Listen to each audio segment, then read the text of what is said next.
Nada, para empezar me gustaría conocer qué les interesó, qué los llevó a estudiar aguas subterráneas. ¿Por qué decidieron estudiar ese tipo de aguas, digamos? Bien, la más grande. Sí, cuando yo cursé la carrera todavía no estaba en boga, digamos, todo lo que fuera ambiental. Entonces, en su momento yo me opté y me gustaban otras cosas, digamos, que era lo que conocía.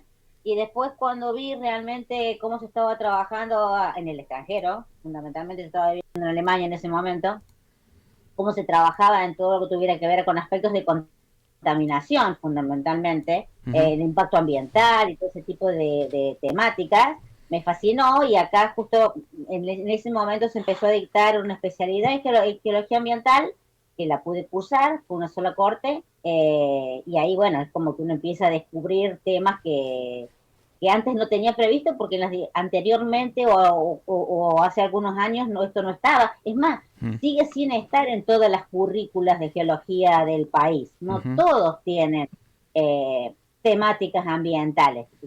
Esta universidad fue la primera en empezar con una orientación en aspectos y en temas ambientales. Claro, ¿Sí?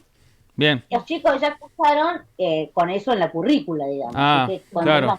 Sí, con una trayectoria. Ya nosotros tuvimos la ventaja de que las personas que nos formaron ujú, ya tenían un trayecto recorrido, entonces el interés surge de ver Uh la -huh. trayectoria del grupo, de ver cómo se maneja y de ver claro, cómo trabajan, y eso te atrae, además de la temática, la estructura del grupo y cómo se maneja, te atrae mucho más que si por ahí no estuvieses estimulado. Uh claro. -huh. Sí, eso está muy bueno.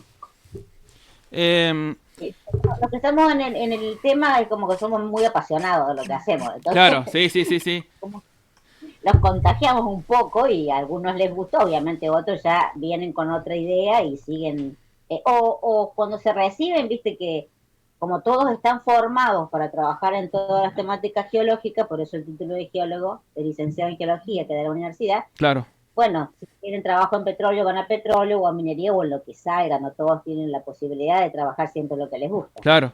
No, bueno, igual esto de hidrogeología en el estudio de aguas subterráneas es algo que hoy en día también está tomando bastante fuerza porque yo me acuerdo cuando estaba cursando hidrogeología, seguía con la misma visión, era minería o petróleo, y ahora hay una nueva puerta que es esto de aguas subterráneas.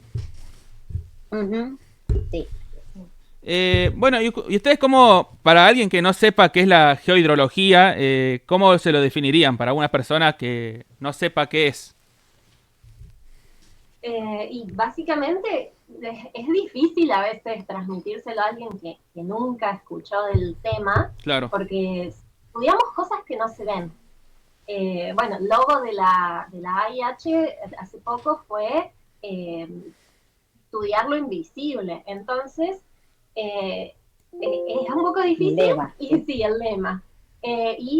Hacemos a veces como la analogía con un mate, ¿no? Que los sedimentos son las partículas de la yerba mate y los acuíferos son el agua que está dentro del mate y, Con los claro, claro, entre todos estos poros que, bueno, que después nosotros podemos explotarla por medio de una bomba que en el mate sería la bombilla. claro, Entonces, eso nos ayuda también cuando hacemos charlas, que solemos como grupo dar charlas a los secundarios, por ejemplo, a romper un poco el hielo y decir, bueno, a partir de algo conocido, bueno, qué son los acuíferos y ahí ya ahondar un poco más en, lo, en lo teórico, claro. ¿no? Y me imagino que esto de lo invisible, ¿no? Debe ser también, debe tener su complejidad a la hora de explicarle a las comunidades, por ejemplo, de que hay agua debajo de su superficie o debajo de su suelo hay agua, y a veces como que les cuesta entender, me imagino, ¿no? Sí, porque hay que romper con ese concepto de los ríos subterráneos, por ejemplo, que Uh-huh. solo pueden existir en un acuífero fracturado, fisurado, de rocas, digamos, cuyo esqueleto sea la roca, o en algún tipo de acuífero kárstico, Claro, digamos. Pero acá donde nosotros nos estamos moviendo, en el medio sedimentario, eso no existe. el agua está justamente en los poros y circula por poros interconectados en todo ese material arenoso o arenofino limoso, o el loes o el guadal que dicen algunos. En ese tipo de materiales es que el agua está contenida en nuestros acuíferos de la llanura chacopampiana, digamos, ¿sí? Claro. Entonces, claro, la gente es como que le cuesta por ahí entender eso, uno se lo va explicando. De todos modos, digamos, hace muchos años que el grupo de trabajo sale al campo, y cuando uno sale al campo siempre habla con la gente, con los productores rurales, con la gente de cada lugar donde va a testear, a censar una perforación. Y uno ha hecho escuela, uno les ha ido explicando cómo es, cuáles son los problemas que hay en la zona. Ya cuando uno va, ya todo el mundo sabe que acá tenemos problemas de arsénico y de flúor y que el agua es complicada en algunos casos para beber y que no es apta. Es decir, todos estos años han sido también de educación, si se quiere, hacia la población, en ese sentido, ¿sí? Claro. La gente ya conoce la universidad, ya sabe. Sí, se le suma también el hecho de que como se ha popularizado mucho el tema de las perforaciones para riego, hay una mayor conciencia de cómo se comportan. Quizá, obviamente que no es la que se maneja en la academia o la persona que trabaja en perforaciones, pero en general en el campo se ve un manejo mucho más sofisticado que hace unos años de lo que pasa ahí abajo. Claro. Quizá no académicamente acertado, pero desde el punto de vista práctico no fallan mucho en la forma de interpretar lo que pasa. Entonces eso está bueno porque es como que te allana el camino para explicar otras cosas. Claro. Bueno, y me imagino que yo viendo ahora el tema de los humedales, por ejemplo, que cuando leo los inventarios no se tiene en cuenta el agua subterránea, es como que siempre es todo muy superficial y esto también es como una nueva visión, ¿no? De estas aguas son importantes para los humedales hoy en día. Es que muchos están sostenidos por el agua subterránea. A ver, las aguas superficiales, todo lo que vemos en superficie, lagos, lagunas, ríos, muchas veces, en la mayoría de los casos, son una expresión del agua subterránea que está aflorando. ¿Está? No siempre, digamos. A veces no hay vinculación entre el agua superficial y la subterránea, están desvinculados dinámicamente. Pero no, la mayoría de las veces es una expresión de el agua subterránea, el nivel freático que ha subido, por el motivo que sea, porque es una época más lluviosa, porque en los últimos 100 años ahí se muestra un ascenso del nivel freático. Entonces, esto es lo que está aportando agua a los sistemas superficiales. Y sí, quien estudia los humedales a conciencia no puede dejar de tener en cuenta el aporte del agua subterránea, porque las características, la cantidad de agua que tenga, que tenga agua todo el año. Los ríos que llevan agua todo el año, generalmente, cuando no llueve, igual llevan agua, tienen un caudal de base, es porque hay un aporte del agua subterránea, del acuífero, en definitiva.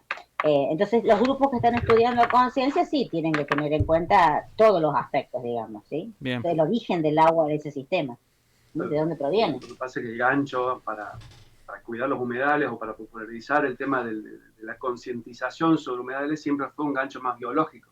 Exacto. Es el tema de las aves, claro, el cuidado de las aves y las especies migratorias. Entonces, se deja de lado, por lo menos para la comunicación, se deja de lado el hecho de que son zonas de descarga súper importantes, sumideros de carbono, o sea que son importantísimos para el balance de carbono, que podés desencadenar otros procesos si los secás, que es lo que ha pasado acá en la zona. Exacto. Entonces, el gancho siempre está buenísimo ponerle un gancho, que es el tema de las aves. Lo que se ve. Claro. Y lo que no se ve es lo que estudiamos nosotros, lo invisible. El problema es que si vos informás de forma incompleta, tenés estas cuestiones que por ahí la gente no se preocupa tanto cuando se seca un lago o en una zona humedal, y decir, no es solamente que el ave no tiene su lugar para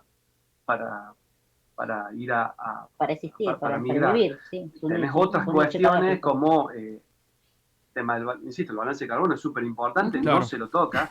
El tema de desencadenar procesos de erosión y cierta, lo que es la flora local, prácticamente muere, porque como todas dependen del nivel freático próximo, todo ese ecosistema chiquito de ahí se fue. Entonces, está buenísimo que tener un gancho, pero estaría bueno eso a futuro, tratar de ser más holístico a la hora de explicar ciertas cosas, porque la gente te entiende, más hoy en día. Sí. Bueno, me gustaría conocer qué herramientas utilizan ustedes para estudiar acuíferos y cómo han evolucionado de acá unos 10, 20 años más o menos.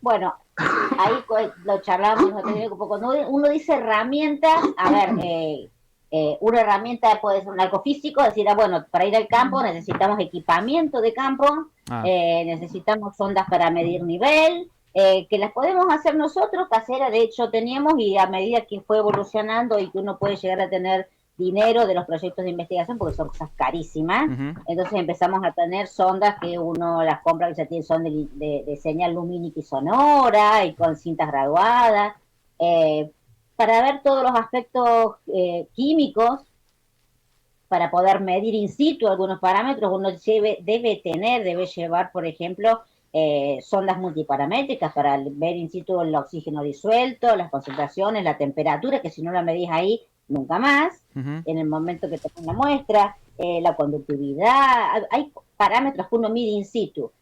Después lleva otras cosas, decía, bueno, a veces me tengo que subir un molino para poder hacerlo funcionar, entonces ya tengo que llevar un arnés, es decir, el equipamiento que uno lleve, debo llevar para poder medir el caudal que sale de una perforación, es decir, hay mucho instrumental que uno puede llevar cuando va al campo. Claro. Pero además, como herramienta, quizás, no sé si te estás refiriendo también a lo que uno usa, pero después para el procesamiento de la información en la oficina. Claro. ¿está? Entonces uno pasa por el Word, por las planillas Excel, hasta usar programas estadísticos, hasta usar programas para hacer modelación dinámica, para ver cómo poder traducir lo que está en la naturaleza en un esquema que hace un programa determinado con un software, qué sé yo. No voy a decir ninguna marca comercial en este momento, pero sí para ver cómo se mueve el agua en el sistema, o para hacer, digamos, eso sería modelación de la dinámica del movimiento,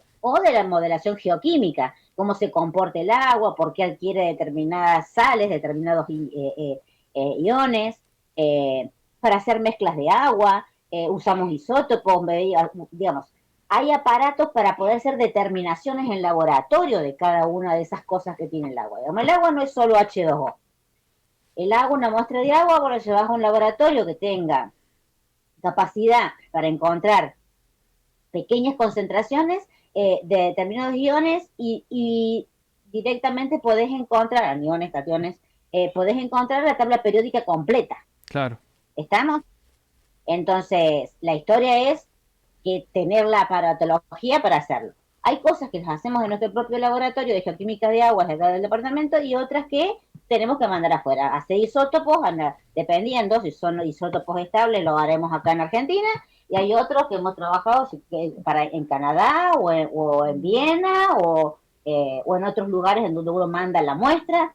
Para plaguicidas también todo puedes encontrar. Te puedes encontrar drogas, puedes encontrar cafeína, todo, digamos. El agua recepta absolutamente todo. Claro. Entonces todo lo podés llegar a encontrar. No significa que siempre esté. Claro. ¿Está? Pero sí, capaz que hace 20, 10 años no era tan común medir estas cosas. Exacto. Isótopos, productos de higiene personal, hormonas. Entonces, bueno. Plásticos, ahora sí, todo lo nuevo es medir plásticos. ¿Está? Claro. En el agua. Pero bueno, todo eso es medible en agua dependiendo de la aparatología que uno pueda tener, o mejor dicho, o de que tenga el dinero para poder pagarlo para que lo haga otro laboratorio. Claro. Por lo general es medio difícil que un laboratorio pueda hacer todo. Claro. Entonces manda a distintos laboratorios en el país o en el extranjero. Y bueno, con esto que me comentabas del modelamiento, imagino que cada acuífero tiene como su ADN, ¿no? Cada uno es distinto, no podemos forzar modelos en un acuífero que en otro. Me imagino que debe ser un desafío eso, ¿no? Sí. Inclusive te cuento que también hemos hecho ADN en acuíferos. No, decimos, porque digamos, no solo trabajamos la gente que somos geólogos y hidrogeólogos, sino que también trabajamos con gente, por ejemplo, de microbiología de acá. Entonces hemos dirigido varias tesis doctorales donde ellos trabajaban con bacterias, por ejemplo, Escherichia coli, en acuíferos, hacían toda la parte hidrogeológica también, y después veían el ADN de esas bacterias para ver si la podían atribuir a un tipo de acuífero o a otro, a un sistema acuífero o otro sistema acuífero, y sí, la verdad que las poblaciones se agrupan de acuerdo a las características que Mira, tiene un sistema. Entonces, para todo lo que es la geología forense, por ejemplo, hay un montón de cosas que se puedan hacer ahora, resistencias a antibióticos, todo de hacer un muestreo de aguas subterráneas. ¿Sí? Para saber si ese antibiótico que encontramos o si las bacterias que están son resistentes a algún antibiótico de uso humano o animal, para saber si proviene del tracto digestivo de un ser humano o de una vaca, de una oveja, ¿está? claro. Eh, para hacer, bueno, hasta puede ser para un juicio, digamos, de problemas de contaminación entre propietarios de campos. Bueno, ha cambiado muchísimo el potencial que tienen este tipo de temas nuevos, además, en cuanto a lo que es el mundo no solamente de científico, sino profesional y en algunos casos sentando jurisprudencia, digamos. Claro. Bueno, y te propone Perdón, decía Germán. Creo que ya en condiciones naturales los acuíferos tienen una firma que tiene que ver con el ambiente en el que se mueven, con el origen, si están alojados en un tipo de roca o en otra. Por ejemplo, en la sierra tenemos la impronta del granito, por ejemplo, con el tema del flúor. Cuando está de otro lado, de un acuífero que está alojado en un ambiente fracturado de roca metamórfica, ya cambia completamente. Son diferencias sutiles, pero ya esa diferencia la tenés. Después le sumás todo lo que acaba de contar Edel de los efectos antrópicos. Pero ni hablar que es muy... Es clarísimo cuando vos empezás a ver los datos, es increíble cómo se van diferenciando. Parece... Y encima son datos que uno va generando. Claro. Eso es lo que da gusto, ¿no? Claro, claro. Bueno, imagino que lo que quería preguntar es todo un reto también ir a otras disciplinas, ¿no? La parte de esta microbiología o la parte más química, ¿no? Dejar un poco la geología de lado e ir a otras disciplinas propone todo un reto, ¿no? También, ¿no? La química no es otra, geoquímica es una de nuestras Claro. materias y quien trabaja en esto debe trabajar en geoquímica. Bien. Digamos, uno siempre dice, el agua circula por un medio geológico, ¿está? Por un macizo fracturado, por un medio sedimentario, circula por un medio geológico, pero para poder hablar justamente de la calidad del agua, no hablamos ni siquiera de contaminación, hablar de la calidad del agua, de la composición química del agua, si uno no sabe de química básica no puede hacerlo. Tienen que saber de mineralogía para ver cómo se comportan o por qué puede tener el agua determinadas sales, iones, pero también tienen que saber de química. Son cosas que están en la carrera y son materias que los alumnos cursan. Bueno, eso siempre fue. Química, geoquímica, dictada por geólogos, geoquímica, claro, ¿no? Bien. Al menos en nuestra universidad. Bueno, y ahora me gustaría saber qué desafíos el estudio de agua subterránea qué desafíos tiene en el campo y en el laboratorio. ¿Cuáles son los desafíos más grandes que tiene el estudio de aguas subterráneas? Y el otro día, antes de la charla, hablábamos un poco bueno, en el campo, esta cosa del éxodo rural que viene hace un montón de años, nos lleva a que cuando vamos a un campo ya no hay gente. Es muy difícil, nosotros siempre vamos, pedimos permiso para sacar muestras de agua en las zonas rurales, ¿no?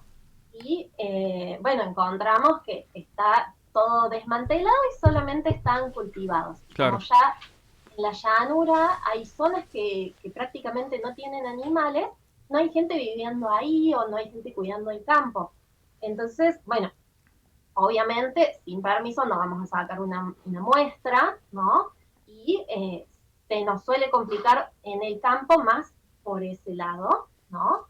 Y creo que en el laboratorio el desafío es un poco esto que venía comentando Edel, de, bueno, siempre queremos como avanzar más bueno, en la aplicación de ciertas técnicas o herramientas en las áreas de estudio nuestras, y que, bueno, a veces no tenemos en nuestro propio laboratorio los medios para medir, por ejemplo, algunos metales o por plaguicidas, bueno, y ya todo lo que conlleva mandar muestras fuera claro. del laboratorio propio de acá de geología, ¿no? En cuanto a costos y logística, porque, bueno, mandar al exterior a veces tardan más de una semana las muestras en llegar, tenemos que pensar en que no se rompan, que nos ha pasado, que mantengan la cadena de frío, porque muchas veces para evitar que sucedan procesos en la muestra, tenemos que mantenerlas en frío, congeladas, bueno, toda esa parte más logística también es un desafío, pero bueno, después obtenemos, si lo logramos hacer, ¿no? Además de que son determinaciones en general que nos salen caras a nosotros, bueno, podemos como avanzar mucho más en las investigaciones y hacer cosas cada vez más aplicadas, más... Claro. No me sale la palabra. Bueno, ir avanzando. Claro, claro. Básicamente. Y ustedes, digamos, intentan mantener esta parte de investigación, pero también algo más aplicado con la industria. ¿Siempre mantienen esos dos objetivos a la vez? Sí, nosotros tenemos desde hace como 30 años dos servicios que presta la facultad. O sea, todos tienen su procedimiento legal interno, por lo cual están avalados por la Facultad de Ciencias Exactas y por la universidad en definitiva, y son dos servicios. Uno es de análisis de agua, donde hacemos el análisis básico y definimos la aptitud para consumo humano, riego y ganadero. Eso como servicio a quien sea, ¿sí? Pero además ese tipo de tarea también la hacemos cada vez que hay un proyecto de investigación, una tesis de licenciatura, tesis doctorales. Cuando uno va al campo, cada muestra que uno toma tiene también ese informe que vuelve después a la persona que nos permitió la entrada al campo, en este caso como un agradecimiento, no tiene un estipendio, ¿sí? Entonces, de hecho, justamente esta mañana estábamos con Vero, que está acá, también al lado nuestro, comparte oficina, Vero Lutri, ¿sí? Estábamos justamente armando porque nos estaban pidiendo de algunos campos que fuimos hace unos días si teníamos ya el resultado del análisis de la muestra de agua del campo de ellos. Tenemos también otro servicio que ya es de exploración. Eso nos lo piden mucho también cooperativas, por ejemplo, o las municipalidades. Siempre tratando de encontrar agua que sea para consumo humano más apta. En todo lo que es la llanura chacopampiana hay muchos problemas de arsénico y flúor en el agua, que es algo natural, ¿sí? Por la característica que tienen justamente esos acuíferos, claro. Estos acuíferos. Entonces, claro, para poder cumplir con la ley, tanto del Código Alimentario Argentino como de la Secretaría de Recursos Hídricos, tienen que tratar de encontrar nueva fuente, o a veces no hay, tienen plantas de ósmosis, por ejemplo, pero claro, tratar de por lo menos encontrar muestras que tengan menor contenido salino para que trabaje mejor la planta. Entonces, esos servicios los tenemos, ambos. Y hemos trabajado con muchas localidades, seguimos trabajando continuamente con muchas localidades, con el ente de aguas de la ciudad, donde estamos también. Ahora trabajamos hace 2 o 3 años para ampliar la galería filtrante, para tener más capacidad de agua para la ciudad. Sí, es constante. Eso es constante. Bueno, bien, bien. Y me gustaría saber de los tres, digamos, qué les sigue sorprendiendo, qué les fascina de estudiar agua subterránea hasta hoy en día. ¿Qué les sorprende, digamos? Bueno. Buena pregunta. Sí, retomando lo que dije hace un rato del tema de la firma geoquímica que tiene el agua cuando uno la analiza, es increíble cómo salta a la vista cuando uno se pone a analizar o cuando aplica métodos estadísticos. Parece que son números sueltos y cuando los empezás a analizar no son números sueltos y cada uno te va diciendo algo sobre lo que estás estudiando. Y es increíble porque, insisto, vos ves una planilla y es una tabla con números nomás, pero cuando empezás a analizar dato por dato, empezás a darte cuenta que no son números nomás, claro, que la roca, el sedimento, el ambiente, el uso de la tierra, todo influye en esa composición. Todo deja su marca. Y eso te pegan los ojos, no es que es algo que vos estás buscando o estás direccionando. Obviamente que después vos tu estudio lo vas a direccionar en base a las diferentes evidencias que vayas obteniendo. Claro. Pero en el primer momento todos esos datos te pegan y eso está muy bueno. Sí, uno por lo general tiene o empieza a armar un modelo conceptual de lo que es el funcionamiento justamente de todo ese sistema en el cual está trabajando, esa área, esa zona, y y cuando empieza a veces a trabajar con los datos, a recibir los resultados de los análisis que uno ha mandado a realizar o que ha hecho uno mismo, dice, no, acá falta algo, tengo que cambiar, mejora su modelo conceptual, es un ida y vuelta constante. Cuando extendés los datos, claro, los datos que antes no tenían ningún sentido empiezan a cobrar sentido. O sea, por ahí agarraste hace unos años, decís, che, ¿por qué este elemento se me asoció con este? Y le agregaste una dimensión más de estudio y decís, ah, por esto. Claro. Entonces, por eso es muy importante esto que decía Daniela, que uno va, cuando vos preguntabas por los desafíos, porque uno va al campo y es muy penoso que ya no viva la gente en el campo, y uno pierde mucha información, porque a lo mejor quien está es un puestero que a lo mejor hace un año que está, la gente está un año o dos se va, no hay una continuidad, porque es muy importante conocer cuando estamos en estos temas el uso de la tierra, claro. y que nos cuenten, porque a lo mejor lo que estamos viendo ahora es el resultado de algo que pasó hace 20 años, o una actividad que hicieron hace 20 años y que ahora ya no existe más, pero la impronta en el agua quedó, nos la marca. No hay quien, por ejemplo, ya tome datos de agua de lluvia, llueve y punto. Y para nosotros tener registros de precipitaciones de series históricas es vital porque es la entrada de agua al sistema acuífero. Entonces, bueno, ese tipo de cosas es como el agua nos sorprende siempre, digamos, porque es muy chismosa. Claro. Sí, es súper sensible. Sí, no se te va a pasar, no te deja pasar una, ¿no? Claro.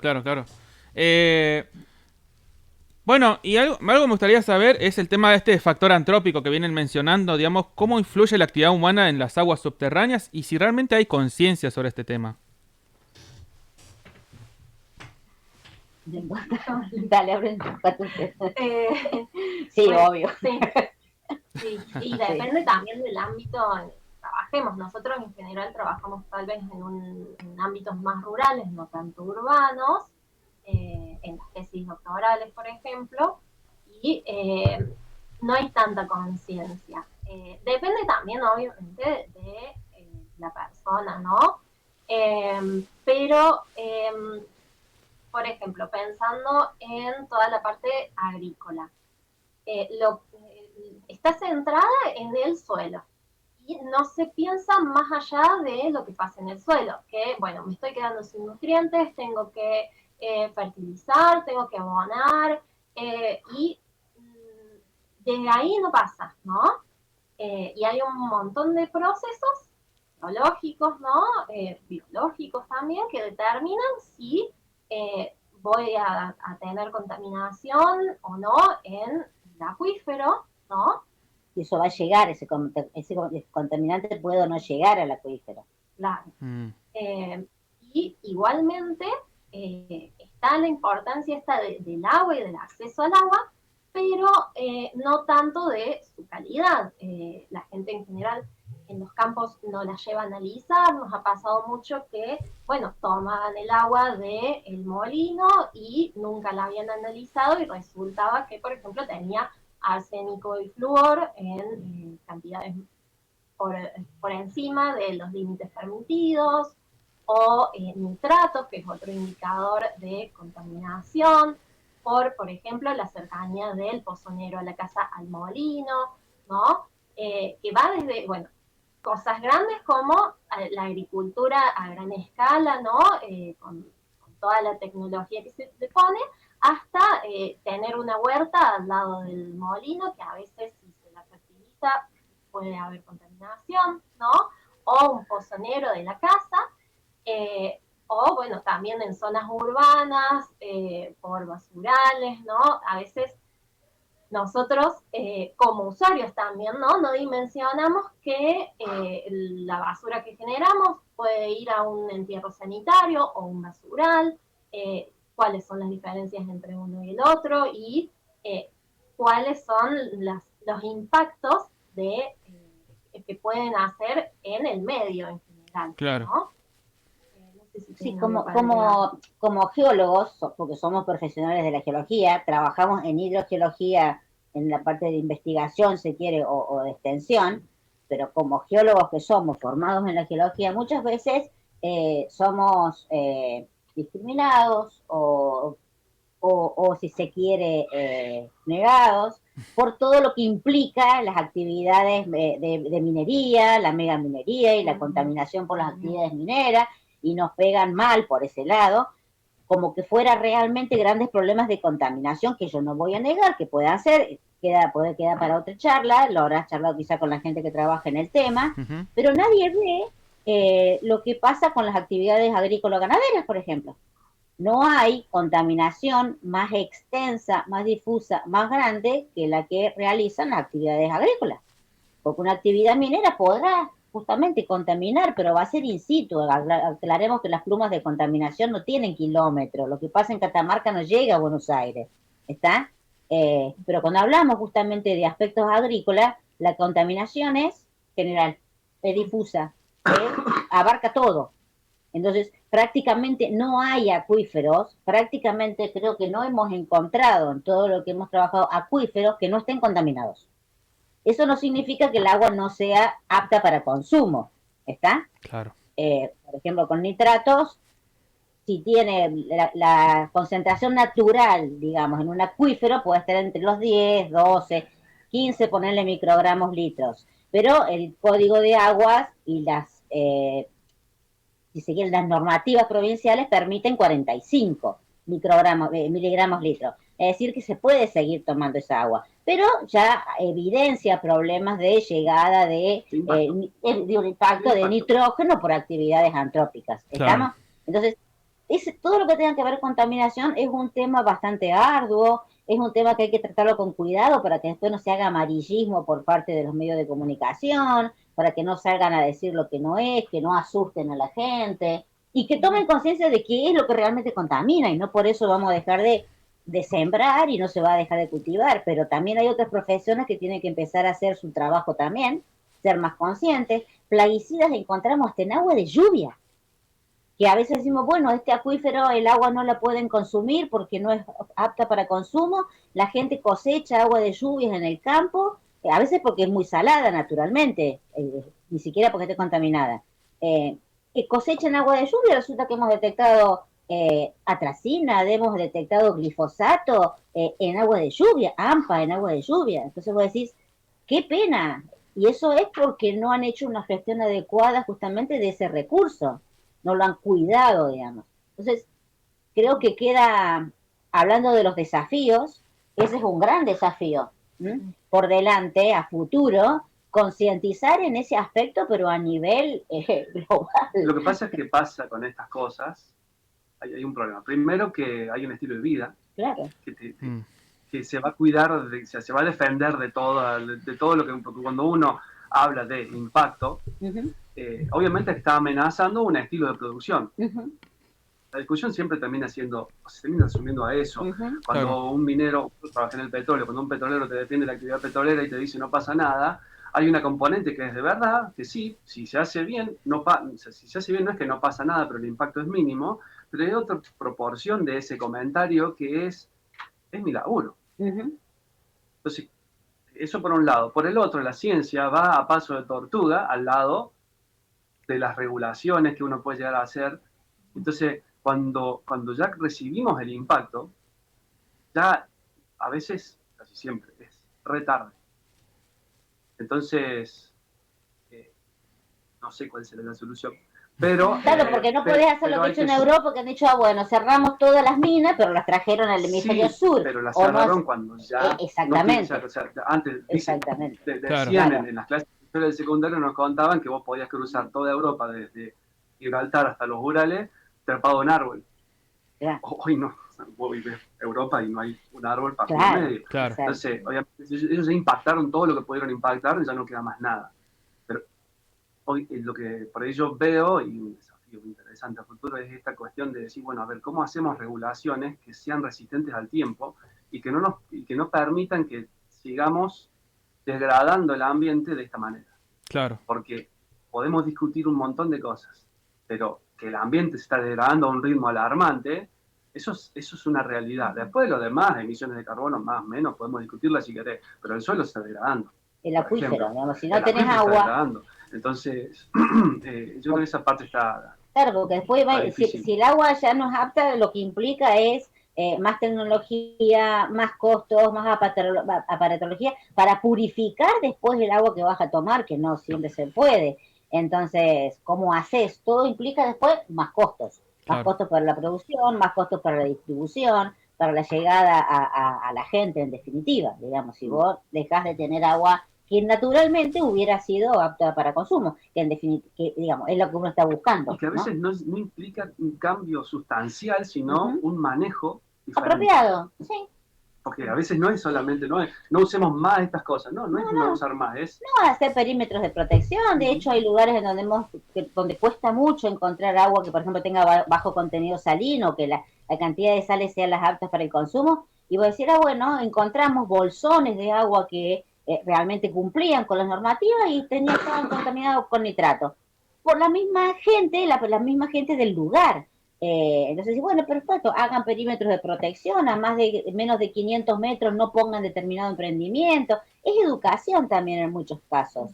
Claro. Entonces, bueno, en algunos casos uno lo puede llegar a hacer, lo hemos hecho, lo seguimos haciendo, cuando uno tiene la posibilidad de contactarse con las personas, de trabajar en un determinado lugar, a través de estos trabajos que hacemos de campo o en convenios con cooperativas, con municipalidades, por ejemplo. Uno siempre termina con una parte educativa, con aspectos educativas, teniendo en esa relación, en ese vínculo, ¿está? Claro. Pero sí, desafíos, en definitiva, volviendo, hay muchos. Bueno, interesante. Bueno, yo también esto lo veo, por ejemplo, no sé, cuando veo estos como acuíferos debajo de los médanos, por ejemplo, que me parece muy interesante. Y los médanos son de los ambientes más atacados, bueno, por todo lo que es la vegetación, todo lo que es también estos con cuatriciclos que veo también en la costa de Buenos Aires. Y realmente la inconsciencia que hay de los médanos es impresionante, pero porque no se ve lo que hay abajo de un médano.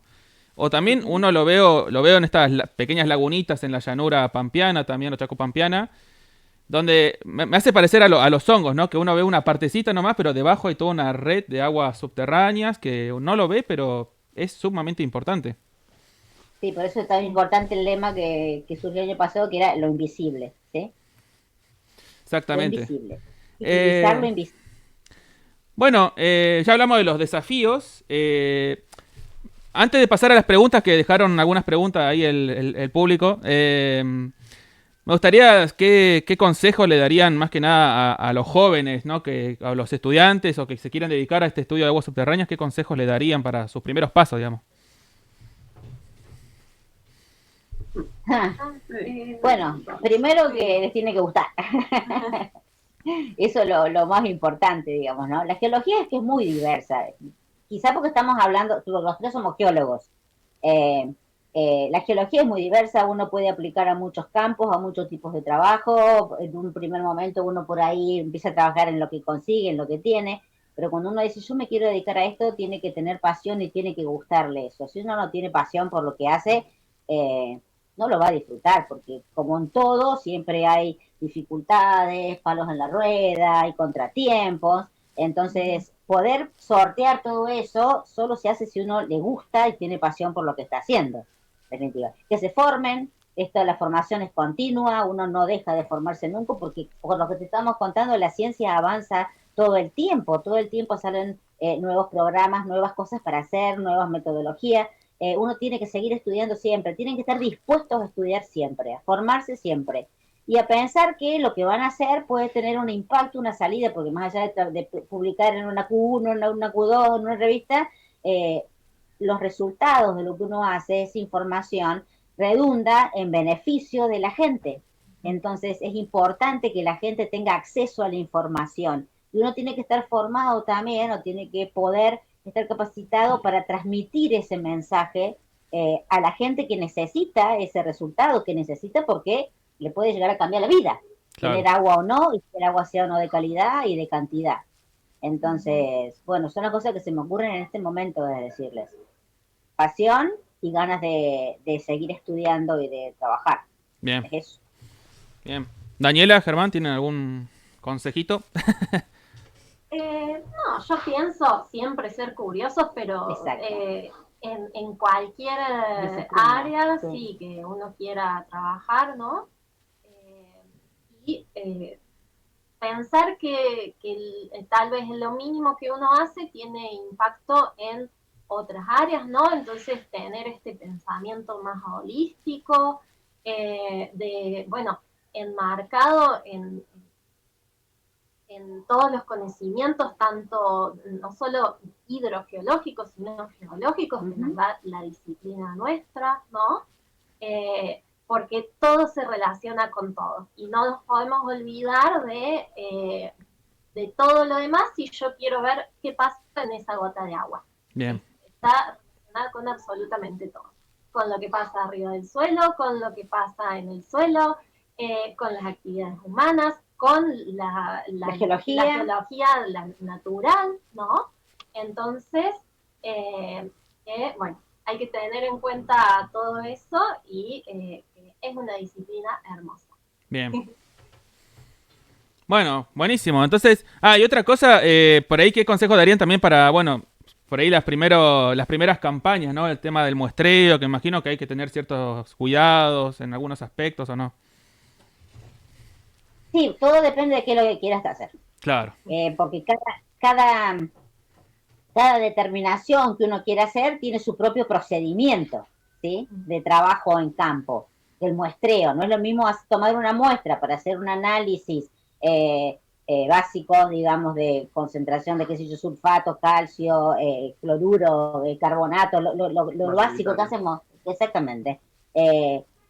Y otra cosa es decir, bueno, yo quiero mostrar para metales, quiero mostrar para hacer plaguicidas, quiero mostrar para hacer isótopos. ¿Isótopos de qué querés? ¿Del sulfato, del nitrato, del carbono? Entonces, ¿qué es lo que querés mostrar? Cada cosa tiene una forma de muestreo en campo, de conservación de la muestra y de tratamiento de la muestra antes de mandar a un laboratorio. Bien. Entonces, es muy amplio, uno no lo puede decir. Claro. Pero entonces trabajar en campo requiere desde la ropa, y eso va a ir de acuerdo a la estación, desde un montón de aspectos, desde tener las vacunas de acuerdo a la zona que vayas. Bueno, el rango es muy grande. Sí, y aprovechar la tecnología hoy en día. Además, perdón. Sí. Por ejemplo, si uno va a una zona que ya estuvo muestreada, claro, es importantísimo comunicarse con la gente, hacer una grilla de muestreo, comunicarse y optimizar el viaje. Eso te ahorra un montón de tiempo. Saber usar tecnologías ahora, qué sé yo, digamos, cuando yo empecé, que íbamos con una carta topográfica, íbamos manejando y tratando de encontrar en la carta y con el escalímetro sacando para ver si estaba un campo no, y marcando en la carta. Ahora te vas con el celular, y en el celular ya tenés todos los puntos en el Maps o en el Google Earth, y las rutas para llegar, y ahí tenés las capas de lo que has ido trabajando, digamos. Amigarse con las tecnologías es vital. Bien. Ahora.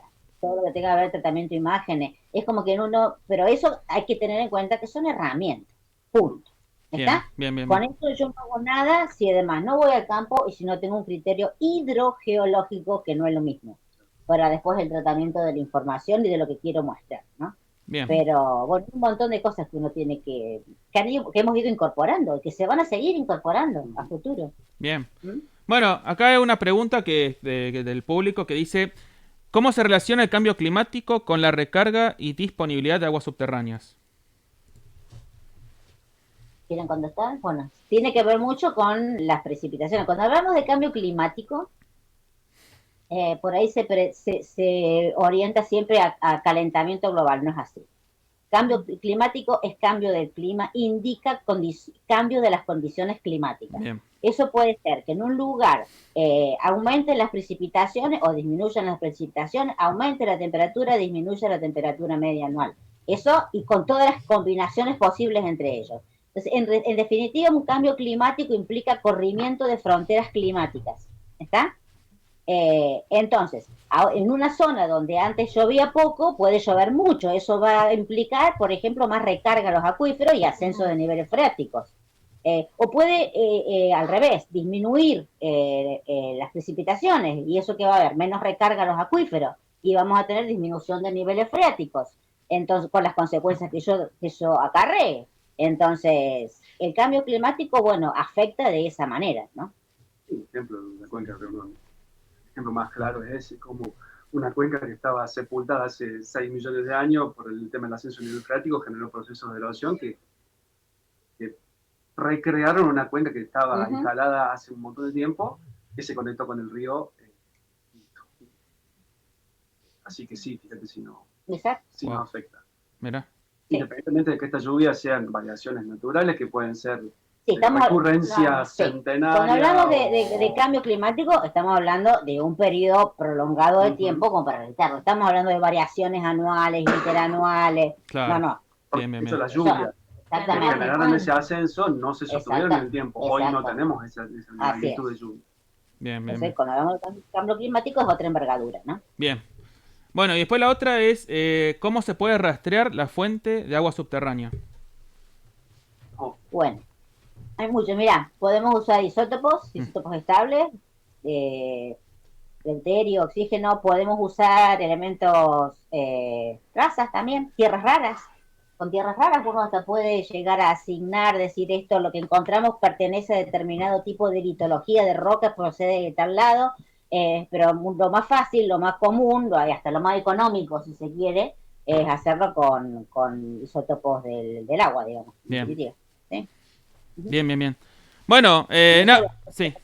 Hay varios laboratorios en el país que analizan las muestras, entonces ya es más fácil. Bien. Bueno, nada, eso ustedes dan todas las preguntas del público. Nada, por ahí mi pregunta más que nada es, ¿ustedes cómo hacen con el tema de lo que es la comunicación, ¿no? Cuando tienen que hablar con las comunidades, ¿no? Hay ciertos temas, el nivel técnico que hay que manejar, ¿no? ¿Cómo se trabaja eso realmente? Te digo, cada vez que tenemos un trabajo, eso que te comentaba a través de los servicios, siempre todo termina en un informe.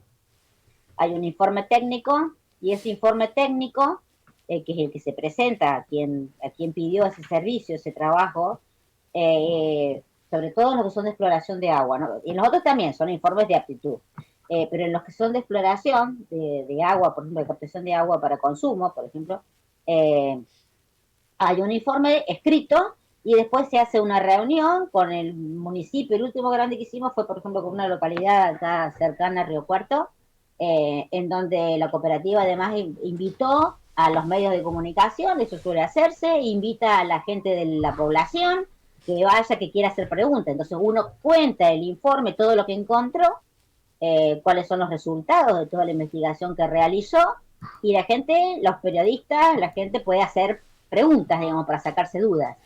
Por lo general esa es la metodología que usamos. En casi todos estos protocolos o servicios, todo termina siempre con el informe escrito.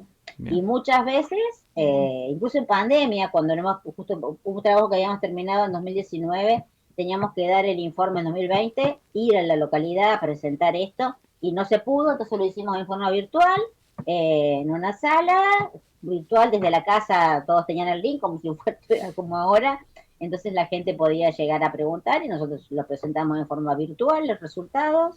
Sí, siempre hay una devolución en ese sentido, no solo a quien contrató el servicio, que podía ser una municipalidad o la cooperativa, sino que eso también depende de ellos, exactamente, no de nosotros, si lo hacen extensivos a la localidad y a los medios de comunicación. Bien. Bueno, nada, no tengo más para preguntar. Muchas gracias a los tres por participar. Ahora hablamos un rato más si quieren. Pero bueno, les agradezco mucho por participar en el mate geológico. Bueno, gracias a vos por invitarnos.